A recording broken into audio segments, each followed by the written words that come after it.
Thank you.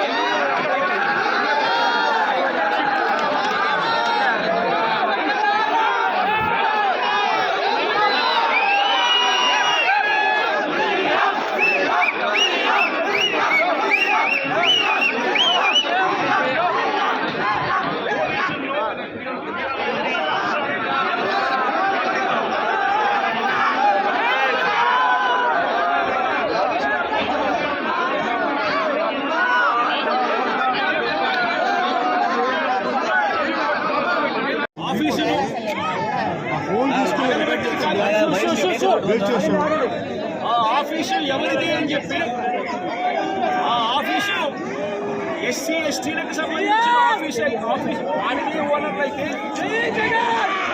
అప్పుడు ఇది non bailable sections కిందకి వస్తుంది, ఎస్సీ ఎస్టీ కేసు పెట్టచ్చు అనే ఉద్దేశంతో ఏకంగా తెలుగుదేశం పార్టీ ఆఫీసు ఎస్సీ ఎస్టీలది అని చెప్పి ఇంకో దొంగ కేసు, ఎస్టీ ఎస్టీలది ఒక దొంగ వాంగ్మూలాన్ని కూడా ఇచ్చేసారు చంద్రబాబు నాయుడు గారు.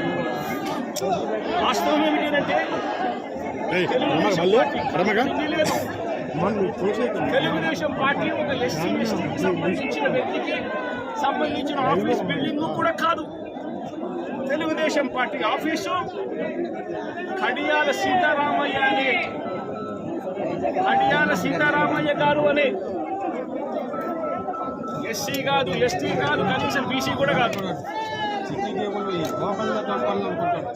చంద్రబాబు నాయుడు గారికి సంబంధించిన వ్యక్తి ఆయన బిల్డింగ్ అని. అక్కడ కూడా చంద్రబాబు నాయుడు గారు ఉద్దేశపూర్వకంగా వంశీకి బెయిల్ రాకూడదు అని నాన్ బెయిలబుల్ కేసులు ఉద్దేశంతో చేసిన మరో కుట్ర ప్రయత్నం. మరోవైపు ఈ కేసులో దాదాపుగా 94 మంది మీద కేసులు పెడితే చంద్రబాబు నాయుడు గారు నెలల తరబడి వైఎస్ఆర్సీపీ నాయకులు వేధించారనే ఉద్దేశంతో ఇంకా 44 మందికి ఇంకా బెయిల్ రాకుండా చంద్రబాబు నాయుడు గారు అడ్డుకుంటా ఉన్నారు. హక్కుగా బెయిల్ రావాల్సిన చోట నెలల తరబడి బెయిల్ రానివ్వకుండా అడ్డుకుంటా ఉన్న పరిస్థితి చంద్రబాబు నాయుడు గారు. ఇదే సత్యవర్ధన్ అనే వ్యక్తి మెజిస్ట్రేట్ దగ్గరికి తాను వచ్చి జరిగిన ఘటన గురించి మెజిస్ట్రేట్ దగ్గర వాంగ్మూలం తాను ఇచ్చేస్తే మిగతా బెయిల్లు వస్తాయి అనే ఉద్దేశంతో పోలీసులు చంద్రబాబు నాయుడు గారు ఇద్దరు కూడా కుట్ర పన్ని సత్యవర్ధన్ అనే వ్యక్తిని 20 సార్లు మెజిస్ట్రేటు రమ్మని సమన్లు పంపించినప్పటికీ కూడా ప్రతిసారి దాటేసుకుంటూ కాకుండా ఎగరగొడుతూ పోయాడు. చివరికి జడ్జికు 20వ